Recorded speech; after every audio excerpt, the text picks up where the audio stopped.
Hey everyone, Pastor Tim back with you for our Wednesday night Thinking Person's Guide to Faith, where we are looking at a lot of different issues from the Bible to faith to life and thinking together as Christians about these various issues. And we're going to turn to a really important one, and that's social media. And we're going to talk to you as parents. We're going to talk to those of us who use and consume social media.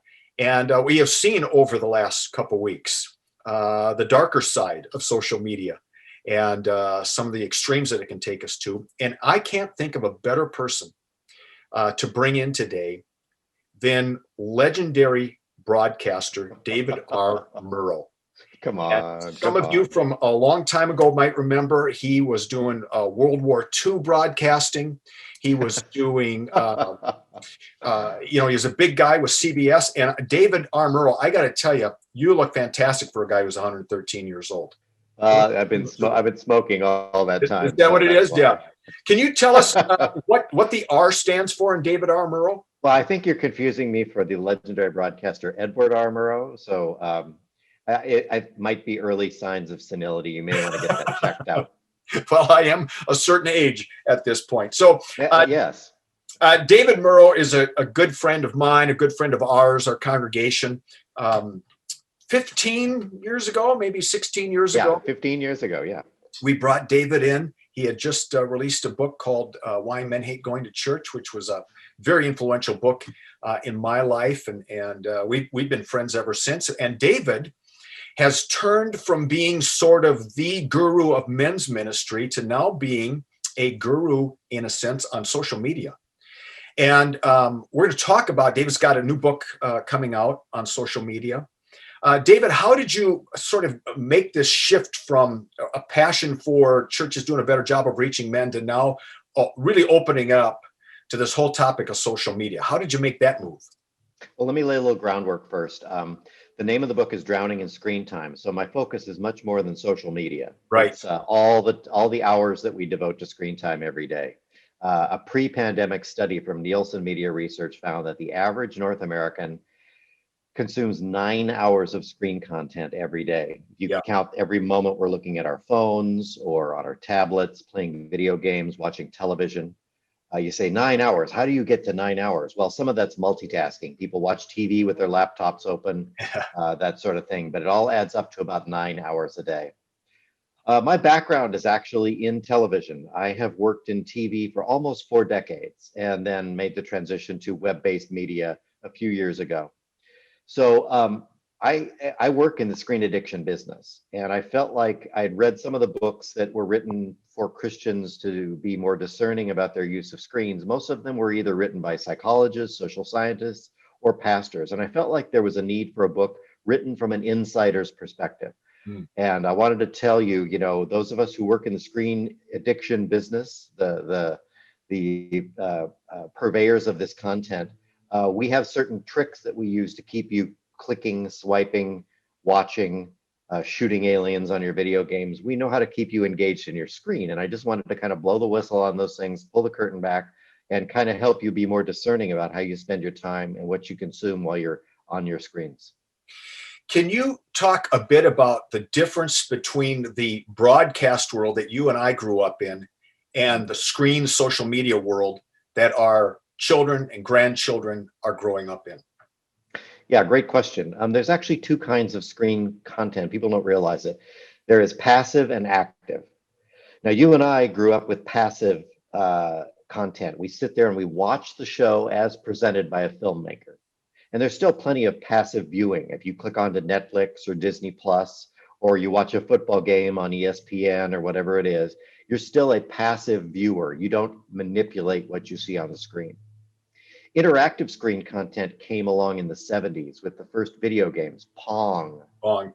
Yeah, Pong was the first widely distributed video game. And then, of course, the Nintendo in the mid 80s really made video gaming and interactive media a regular thing. When we get on social media, we are interacting with the screen. We're choosing what we see, when we see it, and we're placing content on when we post pictures or ideas. So passive screen time is not nearly as engaging to our brains as interactive screen time. It would be like the difference between going to an art gallery and looking at paintings versus making one yourself. The making of the painting is much more engaging to our brain. And that's what interactive screen time is. It's like creating something, you're interacting with what's going on. So what we're finding is we give more and more time and we have more and more things that we control and manipulate on the screen, it's becoming irresistible to us. And so that's where the future is. We have virtual reality coming, augmented reality. The more interactive our screens become, the more addicted we become to their use. Now, one of the unique things that you have done in your book, and I haven't had a chance to read it yet, but I've heard you do some interviews, is you have taken some stories from the Bible as metaphors for some of the positives and negatives of social media. So tell us a little bit about how that came to you and what you're hoping to accomplish in that sort of style of writing. Well, I'm a big fan of an early Christian teacher by the name of Jesus. Perhaps you've heard of him. I sure have. He was known to use parables. And I thought, well, if it's good enough for our Lord and Savior, it's good enough for me. So I actually built the book around 5 parables at the beginning of the book. 2 of the parables are based on the life of my namesake, King David. Mm-hmm. The first parable talks about David, the shepherd boy, and an encounter he has with a wolf. And I talk about all the ways his body chemistry changes when he sees that wolf. And when he slingshots and he fights that wolf away and saves the lamb. And I talk about that to show that how life normally is. Life is normally very monotonous. We spend hours and hours and hours with the sheep, and then suddenly a wolf appears and our body goes into fight or flight mode. That's our normal way of interacting with the world. With screen time, we are able to summon the wolf anytime we want. Yeah. Screens bring us alarming images all the time. They draw us into alarming narratives. I have a lot of right-wing friends who are absolutely convinced that the Biden administration is the end of religious freedom, the end of the Second Amendment. They're just so alarmed over what's going to happen. I have left-wing friends who are absolutely convinced America is a hellhole of segregation and oppression. And so they buy into these panic narratives, these wolves that the media sends them, because that keeps them our brains are attuned to wolves.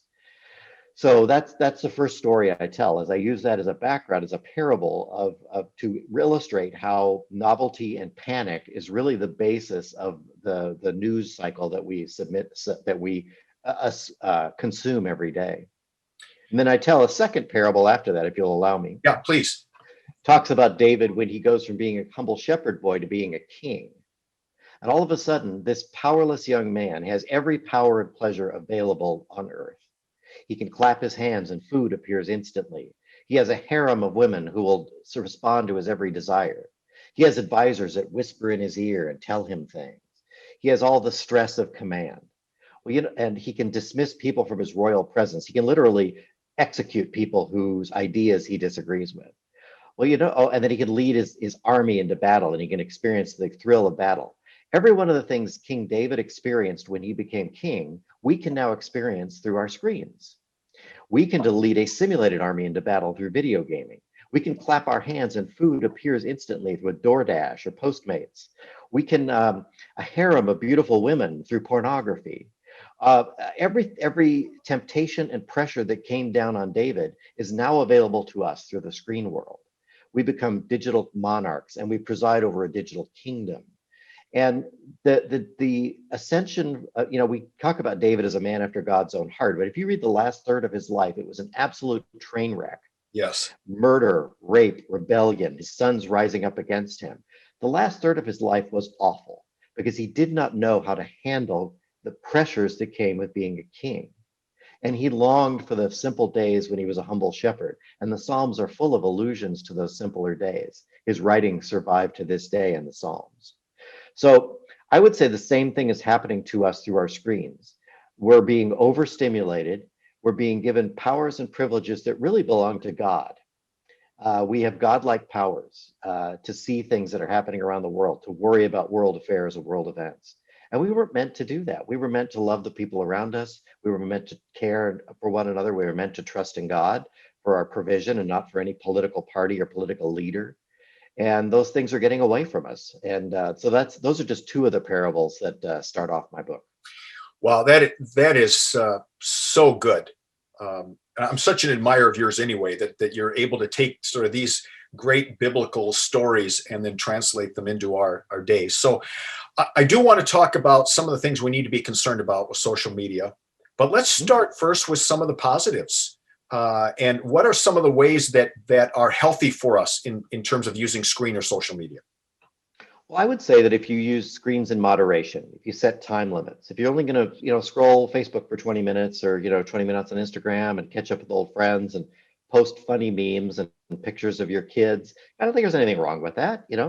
But there are, of course, dangers in using it too much. You're setting a poor example for your kids, for example. And one of the examples that I use in the book is there's a principle called the Dunbar number. Are you familiar with that? No, I'm not. So there was a sociologist named Robin Dunbar, and he studied people, and he realized that most of us can only manage a limited number of close friendships, maybe 15. Mhm. We have 5 really close intimates, about 15 friendships, and about 500 people we know. That's our limit. That's the number of people that we can know. So I've translated that in my book to we have a certain amount of relationship fuel we can expend. Let's say we have 10 liters, 10 1-liter bottles of relationship fuel. In times past, before we had social media, we would expend that fuel on the people around us. We would pour it into relationships with our coworkers or relationships with our neighbors. We'd see them on the porch, we'd talk to them. Relationships at church, relationships with people that we have ongoing relationships with. What social media has done, it's allowed us to continue relationships with people we will never see again. Old high school friends, college buddies, old business associates, right? And so what we're doing is we're expending that relationship fuel, maintaining relationships with people we will never interact with personally again. So, and at the end, we're not investing enough in the relationships with people around us, the people who will be at our funerals, the people that we can help, the people who will help us as we progress into old age, even with our own family, our kids, our grandkids. We need to be very intentional about putting those screens down and investing very intentionally in the people that we need to be impacting for Christ and the people who will impact us as we age. My sense is that the pandemic um, obviously broadened our relationship with screens for a number of reasons. On the positive side, it enabled us to stay in contact with each other when we couldn't be together physically. If my FaceTiming my grandkids, obviously our church, which has been pretty much in lockdown, we've communicated every day of the week. But at the same time, it's also introduced us really to some of the worst of screen and social media. Some of those things that you're talking about, that wolf that comes at us every few seconds. And I talked about this with our congregation a week after the Capitol riots, and that social media really thrives on, torquing us up. And that the way that the social media works best is they know that you generate anger in people, they're going to be far more engaged on your social media platforms. And so it's just making us more and more angry and divided. I'm sure you have seen some of that in your research. What are some of the downsides, these deep downsides to what it's doing to us mentally, emotionally, physically, and spiritually? Yeah, even more motivational than anger is to look down on another person. Ah, that's very good. And boy, social media is the ideal platform from which to hurl rotten tomatoes at our ideological opponents. Yeah. I have conservative friends who do nothing but own the libs all day. They just post all this vitriol and anger and I would say hatred toward liberals. Yeah. I have liberal friends who do nothing but look their noses down in contempt at conservatives. And and then you get this, and then you look in the comments, and it's all like, yeah, you're right. Oh, those stupid conservatives, how could they believe in blah, blah, blah, heartless and anti-LGBT, it just goes on. And the same thing with my conservative friends. Oh, those dumb liberals, they're going to drive us to godless communism. And Right. It's people finding tribes so that they can get into these mutual appreciation societies Yes. and applaud each other about how smart they are and how stupid others are. I just don't see that as godly activity. I Right. don't see Jesus. I see Jesus rebuking the Pharisees. Yes, yes. I don't see the disciples doing a lot of that. Yeah. I see them out loving, serving. I mean, the Apostle Paul got off a little bit on some of the legalists, but he always turned it to the positive at the end. He had a specific agenda on that thing. So I think it's very important for us to resist the urge to get into our online tribes and approve of each other. And we need to focus more on loving one another and trying to understand one another and gently correcting one another instead of just hurling bombs at each other. Yeah.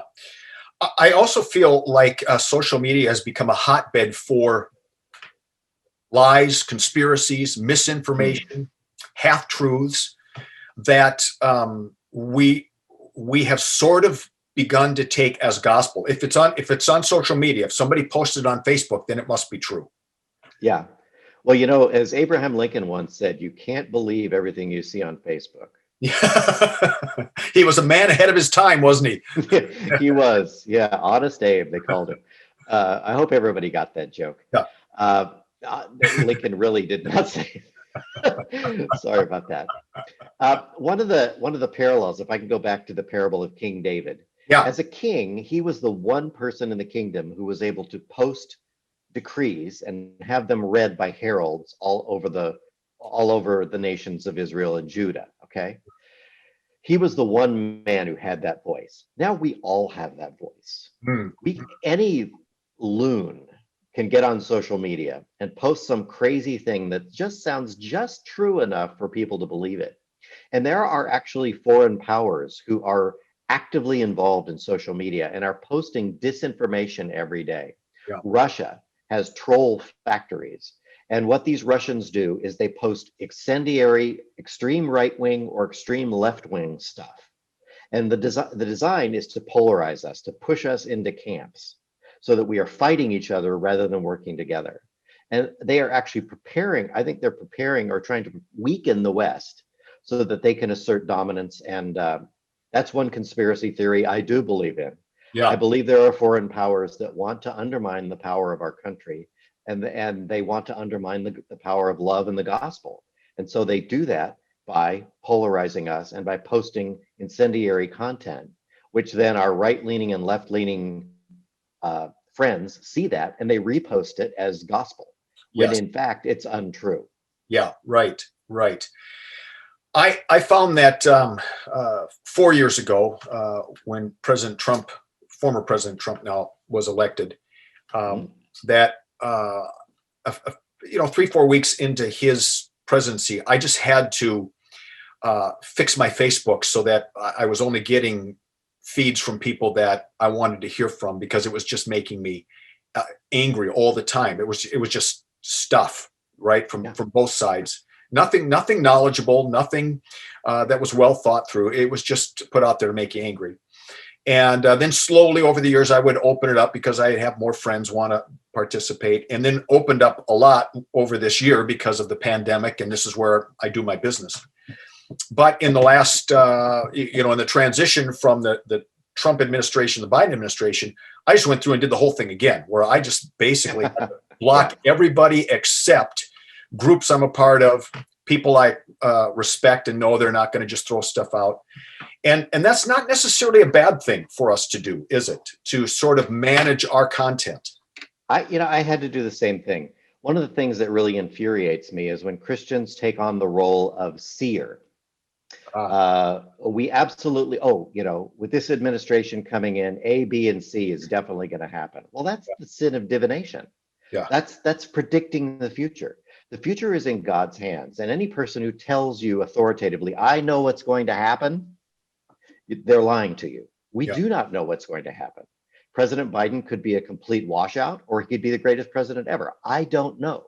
And so in humility, I'm going to say, I'm going to pray for the man, and I'm going to pray that he guides and leads our country. Mhm. Whether you think the election was stolen or not, the decision is made. He's in the White House. Let's just start praying for him. Let's do the job God has given us to do, rather than worry and wring our hands about some unknown. And let's discount our own ability to foresee the future, because I think that all this predictive stuff, if I see an article anywhere, whether it's in mainstream newspaper or online that says these are 5 things that are going to happen under the Biden administration, or 5 things that are going to happen, because of this. I'm not going to read that stuff, because nobody knows the future. Only God does, and I'm trusting Him to handle that.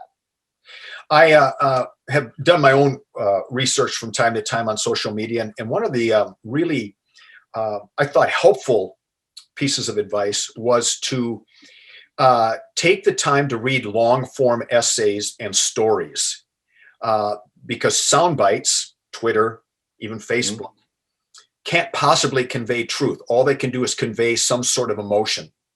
And where long form articles, whether you agree with it or not, it just takes you somewhere with story to make you think. And that's not the point of a soundbite. The point of a soundbite isn't to get you to think; it's to get you to emote. Interesting. Yeah, I wish I'd put that in my book. Can you? Yeah. Can I quote you sometime on that? You quote me on that, yeah. And that Tim Wright always says, and Tim Wright, of course, stole it from someone else, but the Reverend Tim Wright. And I think that that's true even when, as Christian people, as we think about how we engage with faith. The Bible has, we might call them sound bites today. For God so loved the world that He gave His only Son, but that's not something to just evoke fear in you. That's a word of hope and truth. And those are very different than the kind of sound bites that we hear. But it's also a reminder to us that if we're going to be followers of Jesus, then we need to take the time to read the longer passages of Scripture, not just the little sound bites that are in there that you can take and put anywhere you want and interpret any way you want. Yeah, I mean, the best collection of sound bites is, of course, the Proverbs. Yes. Brief, pithy, full of wisdom, timeless wisdom. They're not about the affairs of the day. They're about the affairs of the heart. Yes. And I think those are the sound bites we need to be consuming rather than Twitter. Yeah. So tell us about if I can be so personal, what does your social media life look like these days? You have to use it as an author, as a speaker. How do you protect yourself? Well, I honestly, it's interesting. I had to go through and do a purge because I have several friends. As a Christian, most of my friends lean to the right, and they are complete, Trump fanatics. They believe that the election was stolen. I'm not going to opine on that.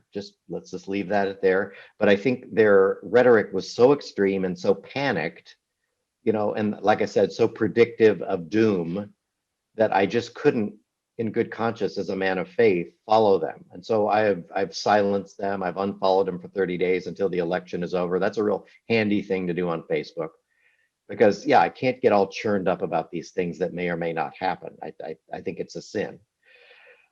So I try to limit myself to 30 minutes of social media a day. I'll typically check it in the morning. I get emails from different organizations that I trust and respect. I'll go through those emails real quick, looking for content that I can put out to my social media followers. I try to focus on things that build up. Yep. I play the social media game a little bit. I know which posts are going to get the most response. They're the ones that are controversial. Yes. So I try to find articles that point out the foibles of my ideological foes without being unkind or uncharitable. I mean, it's not wrong to point out error. No. What it is it's wrong to mock those we disagree with. And I simply I won't post any content that has a mocking tone or an extremist tone that predicts, ultimate doom. I want to be constructive, and I want to have dialogue, and I want to post things that are thought-provoking.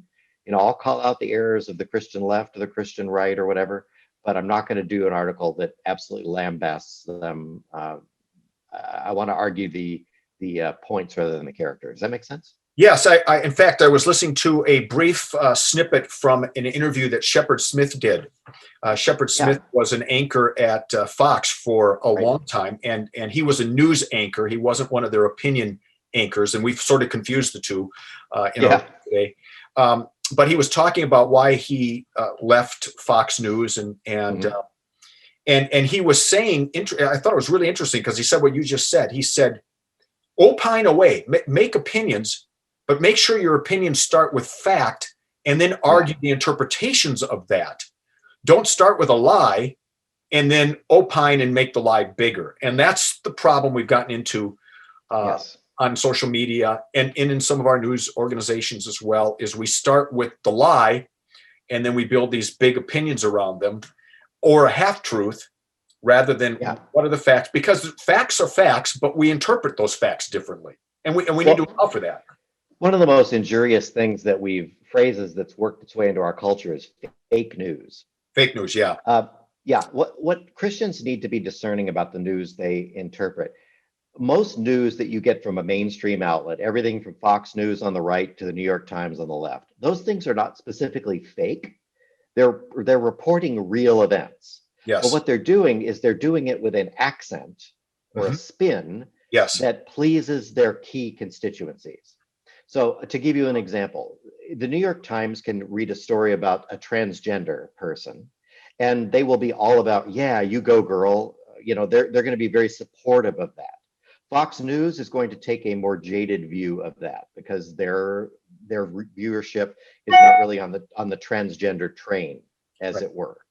So each of them is taking real news, but they're spinning it to please their key audience. They're presenting that side of the argument, okay?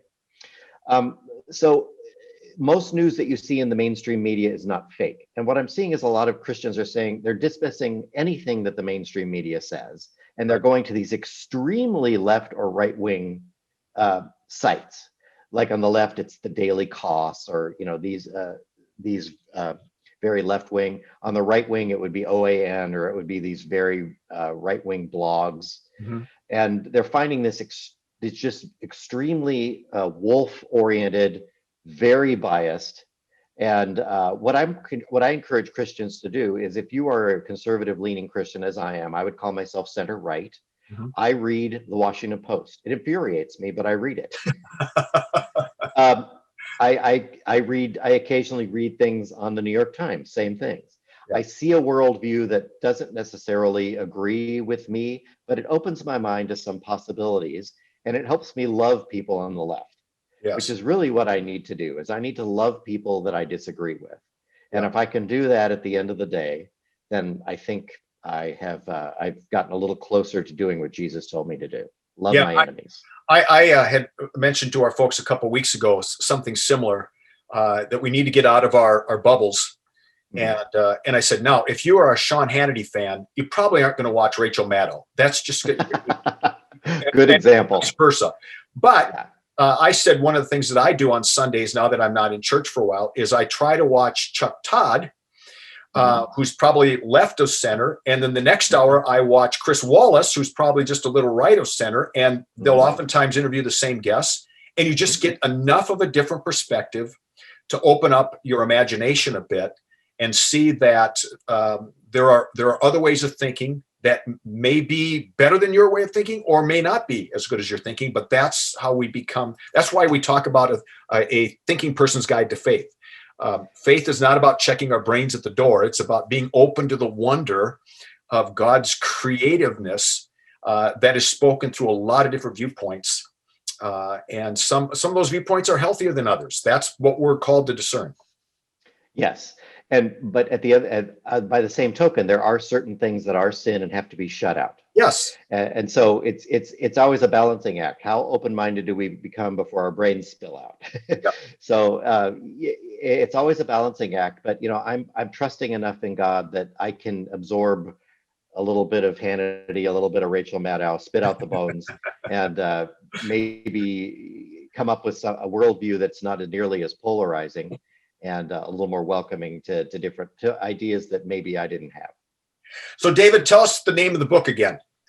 It's called Drowning in Screen Time. I wish I had a copy to put up it's out in the garage. Right, Drowning in Screen Time. I need to get you a copy. Yeah, Drowning in Screen Time. And it's out now and doing fine. So if any of your congregants want to pick up a copy, you can pick it up online, or you can probably, if there's still any Christian, are there still any Christian bookstores in Phoenix? I don't think so. No. Yeah. Barnes and Noble probably has it. Yeah. If you want to pick it up at retail, you can also contact me at davidmurrow.com and I can get you a copy. But yeah, I think it's a good read. I think you'll enjoy it. It sounds like a fascinating read, because there's been so much information on this Netflix came out with the Social Dilemma, Right. which was excellent. A lot of things that you're saying, but I think what makes your book really helpful for us as Christian people is you come from the background, you understand it, and you are rooting it in a Christian worldview, Yeah. and in these great epic Christian stories or biblical stories that really help us think through social media and its use from the perspective of Christian people. Let me ask you one final question. Mhm. And what advice do you give to parents? Well, if you don't have kids yet, you need to start a screen time plan even before your kids come out of the womb. You need to decide how you're going to use screen time. Your kids will follow your example more than your words. So if you are doom scrolling social media all the time and cursing out the liberals or blaming the conservatives for all the problems, you need to recognize that your kids are going to learn that, and that's going to become their MO. If you should never give a kid their own device until they are at least 13. Right. A lot of parents give their kids like tablets locked down with just kids entertainment on it at age 3 or 4. That's an extraordinarily bad idea, because what you're doing is you're training your kids to go to screens the moment they're bored Bad rather for than the going brain, into too. the real world. Yeah, Huh? it's bad for the brain as well. Bad for their brain, bad for their eyes, bad for their weight. Yep. They need to be outside. Even in the Phoenix summer, you need to send them outside and get them in the pool, or do something with their bodies. And then then here's the other advice that I give to parents is you should start screen-free evenings. When kids come to the table, everybody surrenders their devices, and there is no screen time after dinner, starting with dinner. Dinner time conversation is so important, and come to dinner with good questions instead of just how was school. Come with a good philosophical question. There are great online guides that teach parents how to have good conversations around the table. Start asking those great questions. Get your kids used to grappling with ideas around dinner. And then family reading in the evening, bike rides. You have these beautiful Phoenix evenings. Take advantage. You can ride bikes almost every day of the year here. Yes. Or you can get out into the yard or whatever it is. But make your evenings analog and relational, and you'll definitely do better for your kids. Yeah. Beautiful. Beautiful. Tell us again, one more time, the name of the book. It's called Drowning in Screen Time, and you can contact me at davidmurrow.com.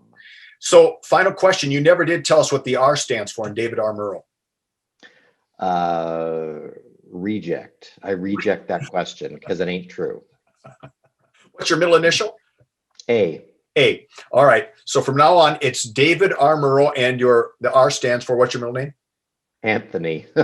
So anytime I ask you now, David R. Murrow, what's the R stand for? It's Anthony. All right. You got Okay. it? All right. The drill. That's the drill. David, thank you so much. This has been so helpful, and appreciate you, and really you've done so much for our congregation over the years, and it's been good to have you. Yeah. Well, you're a good friend, Tim, and thank you for the opportunity to interview, and God bless you and your congregation. Thank you very much.